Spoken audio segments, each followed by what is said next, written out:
Hi friends, welcome to vocab with Nikunj. कल RBI grade B phase one का result निकला है, तो आई होप आपको सक्सेस मिली होगी उसमें। ठीक है, अगर हाँ तो मेरे पास कुछ है आपके लिए जो मैं वीडियो के एंड में बताता हूँ। ठीक है, चलिए शुरू करते हैं आज का एडिटोरियल। आज का एडिटोरियल जो है वो चांसलर के कॉन्ड्रम पे है, इश्यू पे है। ठीक है, हो क्या रहा है कि कुछ स्टेट गवर्नमेंट जो है वो, जैसे बाय डिफॉल्ट क्या होता है, किसी भी यूनिवर्सिटी का वाइस चांसलर होता है, उसके ऊपर चांसलर होता है। वो बाय डिफॉल्ट उस स्टेट का राज्यपाल यानी गवर्नर होता है। ठीक है, तो आइए देखते हैं क्या इश्यू है। तो first one is conundrum. Conundrum means a difficult problem. ये तो आपको पढ़ने से पता चल जाएगा। द चांसलर कॉन्ड्रम मतलब कि कुछ इश्यू हुआ है, कुछ गड़बड़ हुई है, इसके बारे में बात हो रही है। ठीक है, next word is strained. Strain का मतलब होता है showing my science of mental and emotional tension. आइए देखते हैं यहाँ पे कैसे एप्लीकेबल होता है। The West Bengal government's decision to make the chief minister of the chancellor of state-run universities instead of the governor appears to be an outcome of the severely strained relations between Governor Jagdeep Dhankar and Chief Minister Mamata Banerjee. जो West Bengal government का decision है, क्या चीज का decision, to make the chief minister chancellor state and universities के chancellor chief minister ही बन जाए। ठीक है, ये डिसीजन है उनका, गवर्नर की जगह पे चीफ सीएम बन जाए चांसलर। ये आउटकम लग रहा है, किस चीज का आउटकम लग रहा है ये, जो उनका बहुत बेकार हो गया है। उनके जो संबंध बहुत बेकार हो गया है, तो उनके झगड़ा चल रहा है सीएम और गवर्नर के बीच में। तो स्ट्रेन का मतलब होता है showing science of mental and emotional tension. ठीक है, तो ऐसे संबंध हो गए हैं जिनमें बहुत ज्यादा टेंशन हो गया है, हर बात पे फाइट हो जा रही है। ठीक है, तो ये चीज है। Next word is alleged. Allege का मतलब होता है मेक एन एक्यूजेशन विद और असर्शन विदाउट एनी प्रूफ। बिना प्रूफ के, बिना सबूत के इल्जाम लगाना। ठीक है, तो mister Dhankhar had alleged that VCs were appointed without the approval of the chancellor. Mister Dhankhar ने आरोप लगाया है कि वीसीस की अपॉइंटमेंट, वाइस चांसलर्स की अपॉइंटमेंट बिना चांसलर के अप्रूवल के हो रही है। चांसलर मतलब राज्यपाल के अप्रूवल के। ठीक है, और चांसलर कौन है? Chancellor is the appointing authority on some occasions. Appointing authority, ठीक है, वो चांसलर अपॉइंटिंग ऑथोरिटी है।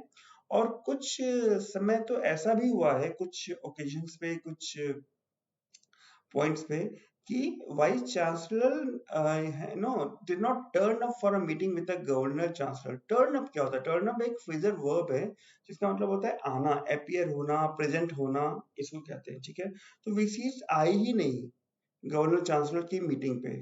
ठीक है, मतलब उन्होंने उन्होंने राज्यपाल को इग्नोर कर दिया, चांसलर को इग्नोर कर दिया। Next word we have got is friction. Friction मतलब होता है, फ्रिक्शन तो वैसे आपने फिजिक्स में पढ़ा होगा, जिसे हिंदी में घर्षण कहते हैं, लेकिन यहाँ पे टकराव को भी फ्रिक्शन कहा जाता है। ठीक है, कॉन्फ्लिक्ट। तो state of conflict between person. Friction has arisen elsewhere too. कहीं और भी टकराव की स्थिति बन रही है। आइए देखते हैं कहाँ बन रही है। Tamil Nadu recently passed bills to empower the state government instead of a chancellor to appoint VCs. Even Tamil Nadu ने भी बिल पास किया है, क्या करने के लिए? एम्पावर करने के लिए स्टेट गवर्नमेंट को, वो पावर देने के लिए, यू नो, कि वो वीसीज को अपॉइंट करें चांसलर की जगह पे, राज्यपाल की जगह पे, गवर्नर की जगह पे। It also passed a separate bill to establish a new university for alternative system of medicine with the chief minister as its chancellor. उन्होंने एक और अलग बिल भी पास किया है जिससे कि अल्टरनेटिव सिस्टम ऑफ मेडिसिन जो होती है, जैसे होम्योपैथी हो गई, आयुर्वेद हो गया, यूनानी हो गई, उनके लिए नई यूनिवर्सिटी बनाने के लिए, जिसमें चीफ मिनिस्टर ही चांसलर रहेंगे, सीए गवर्नर नहीं रहेंगे। ठीक है, तब these bills are yet to receive the governor's assent. Okay, assent हमारा अगला शब्द है, इसका मतलब होता है एग्रीमेंट। ठीक है, इसको हामी भरना, सहमति होना। ठीक है, तो ये जो बिल है इन्हें गवर्नर की सहमति मिलनी अभी बाकी है। ठीक है, नेक्स्ट वर्ड इज अंडरस्कोर। इसे हम कई बार डिस्कस कर चुके हैं अपने सेशंस में। इसका मतलब होता है किसी चीज की महत्ता बताना, इंपॉर्टेंस बताना। तो ये जो डेवलपमेंट्स हैं, these developments underscore that the conferment of statutory roles to governors may be a source of friction between elected regimes and governors who are seen as agents of the center. Okay, governor कौन नियुक्त करता है, कौन appoint करता है? राष्ट्रपति। राष्ट्रपति का चुनाव कौन करता है? Central government. तो मोर और लेस सेंट्रल गवर्नमेंट के हाथों की कठपुतली है गवर्नर, ऐसा हिंदू कह रहा है, मैं नहीं कह रहा हूँ। these developments underscore that the conformant, underscore मतलब कि किसी चीज की इंपॉर्टेंस बताना। तो ये जो इवेंट्स हुए हैं, नो, जो डेवलपमेंट्स हुए हैं, ठीक है, वो ये बताते हैं, ये इंपॉर्टेंस बताते हैं, किस चीज की इंपॉर्टेंस बताते हैं, कि जो कन्फर्मेंट है, कन्फर्मेंट का मतलब होता है किसी को किसी चीज की जिम्मेदारी देना, ठीक है, कोई टाइटल देना, कोई राइट देना, ठीक है, डिग्री देना, उसे कन्फर्मेंट कहते हैं। देना कह सकते हैं कि जो स्टैट्यूटरी रोल्स दिए जाते हैं गवर्नर्स को, ठीक है, वो एक सोर्स ऑफ फ्रिक्शन हो सकता है, यू नो, टकराव का कारण हो सकता है, किसके बीच में, जो इलेक्टेड रिजाइम्स हैं, जो स्टेट गवर्नमेंट्स हैं, रिजाइम हमारा अगला वर्ड है, मतलब कोई भी फॉर्म ऑफ गवर्नमेंट, ठीक है, जो स्टेट गवर्नमेंट है और गवर्नर के बीच में टकराव का कारण क्या हो सकता है, ये जो लो स्टेट्यूटरी लॉज दिए जाते हैं गवर्नर को, वो, ठीक है, और गवर्नर कैसे देखे जाते हैं, agents of the central government देखे जाते हैं, ठीक है, जो मैंने पहले समझाया है। तो ये समझ में आ गई बात। Next word is intent. Intent का मतलब, इंटेंट का एक और डेरिवेटिव है इंटेंशन, ठीक है, जो ये भी इंटेंट भी नाउन है, इंटेंशन भी नाउन है। तो ओरिजिनल इंटेंट का मतलब यहाँ पर्पस निकल के आएगा, purpose of making governors hold the office of chancellor, जो मूल उद्देश्य है कि क्यों गवर्नर चांसलर का ऑफिस होल्ड करे, ठीक है, वो, and vesting some statutory powers of them on them, और जो स्टैट्यूटरी पावर्स दी गई है उन्हें, ठीक है, वेस्ट हमारा अगला वर्ड है। तो नंबर वेस्ट का बहुत ज्यादा मतलब यहाँ पे कॉन्फ्रेंस से मिलता जुलता आ रहा है, दोनों का मतलब होता है कुछ राइट देना, ठीक है, किसी चीज का राइट्स देना। तो कहने की कोशिश यहाँ पे ये कर रहे हैं कि जो पर्पस है चांसलर, गवर्नर को चांसलर के ऑफिस को देने का, और जो ये क्या कहते हैं पावर्स देने का, ये पर्पस है कि ये जो यूनिवर्सिटीज है इनको पॉलिटिकल इन्फ्लुएंस से बचाया जा सके, ठीक है। नेक्स्ट वर्ड इंसुलेट है। इंसुलेट वैसे तो हम इलेक्ट्रिकल अप्लायंसेस में यूज करते हैं, यू नो, कि करंट ना लगे, लेकिन यहाँ पे जो मतलब है कि वो है separate in order to protect और प्रिवेंट इंटरेक्शन। कल शाम को हमने बफर पढ़ा था, ठीक है, तो बफर से हल्का सा रिलेटेड है ये, कि सेपरेट रखना ताकि इंटरेक्शन ना हो।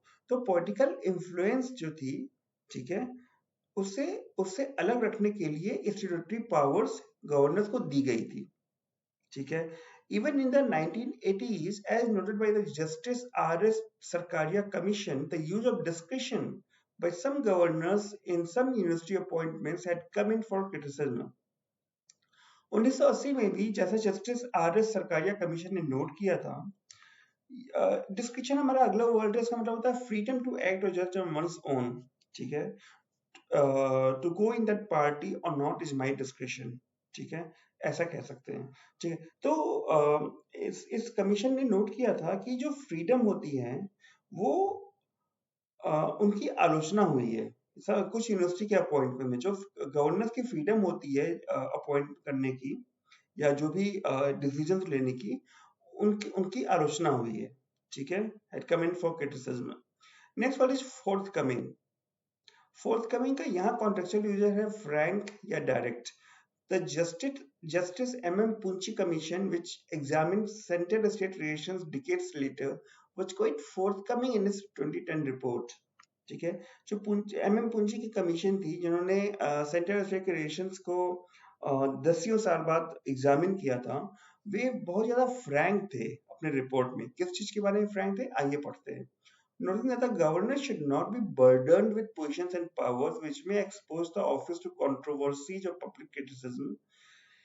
हाँ, उन्होंने नोट किया था कि गवर्नर के को ज्यादा भार नहीं देना चाहिए पावर्स का, पोजीशन का, और स्पेशली ऐसे पावर्स का जो एक्सपोज करते हैं उनके ऑफिस को आलोचनाओं से या कंट्रोवर्सी से, ठीक है। तो उन्होंने क्या सलाह दी थी, उन्होंने it advise against conferring statutory powers on the governor. उन्होंने एडवाइस किया था कि गवर्नर्स को स्टैट्यूटरी पावर्स दिया ही नहीं जाए, ना दिया जाए, ठीक है। It felt that the practice of making the governor the chancellor of university ceased to have relevance. ऐसा महसूस किया गया कि अगर गवर्नर को चांसलर बनाया जाता है तो उसका रिलेवेंस खत्म हो गया है। सीज्ड हमारा अगला वर्ड है। सीज का मतलब होता है put an end to any state और एक्टिविटी, ठीक है। तो रिलेवेंस खत्म होने की बात हो रही है कि इसके रिलेवेंस गवर्नर को चांसलर बनाने की महत्ता खत्म हो गई है, रिलेवेंस खत्म हो गया है, ठीक है। प्रासंगिक, रिलेवेंस का मतलब होता है प्रासंगिक, ठीक है। तो उसकी प्रासंगिकता खत्म हो गई है। Next word is presently. Quite presently, we took note of the potential for friction. With foresight. Foresight का मतलब होता है दूरदृष्टि। तो दूरदर्शिता के साथ उन्होंने नोट किया फ्रिक्शन के पोटेंशियल का, कि कितना फ्रिक्शन हो सकता है, ठीक है। उस रिपोर्ट ने जो यहाँ रिपोर्ट की बात कर रहे हैं, पूंजी कमीशन की रिपोर्ट के बारे में, ठीक है। Ministers will naturally be interested in regulating university education, and they need to perpetuate a situation where there would be a clash of functions and powers. Naturally ministers हैं और जो ऑफिशियल्स होते हैं, नहीं यहाँ पे देखो मिनिस्टर्स रहेंगे, वो नेचुरली वो इंटरेस्टेड रहेंगे कि जो उनके स्टेट में यूनिवर्सिटीज आती हैं उनको रेगुलेट कर पाए, ठीक है। और इस चीज को इस चीज को जारी रखने की कोई जरूरत नहीं बची है। परपेचुएट मतलब कंटिन्यू यहाँ पे, ठीक है। जहाँ पे ऐसी चीज को जारी रखने की जरूरत नहीं बची है जहाँ पे फंक्शंस और पावर्स का क्लैश हो, ठीक है। और next one is autonomy. However they should also find alternative means of protecting university autonomy, ठीक है। उन्होंने उन्हें अल्टरनेटिव मींस भी खोजनी चाहिए, क्योंकि अगर स्टेट गवर्नमेंट के अंदर यूनिवर्सिटी की रेगुलेशंस वगैरह वो सब आ जाती है, तो हो सकता है कि पॉलिटिकली इन्फ्लुएंस होकर वो कुछ गलत कदम भी उठा ले, ठीक है। तो उन्हें कुछ अल्टरनेटिव मीन्स ढूंढने पड़ेंगे जिससे कि यूनिवर्सिटी की जो संप्रभुता है, जो स्वायत्तता ऐसा कुछ शब्द है, वो बनी रहे, ऑटोनॉमी बनी रहे। ऑटोनॉमी का मतलब होता है capacity of a system to make its own decision about action, कि एक सिस्टम जो अपने एक्शंस खुद ही ले, हर चीज के लिए सीएम या स्टेट गवर्नमेंट के पास ना जाना पड़े, ऐसा।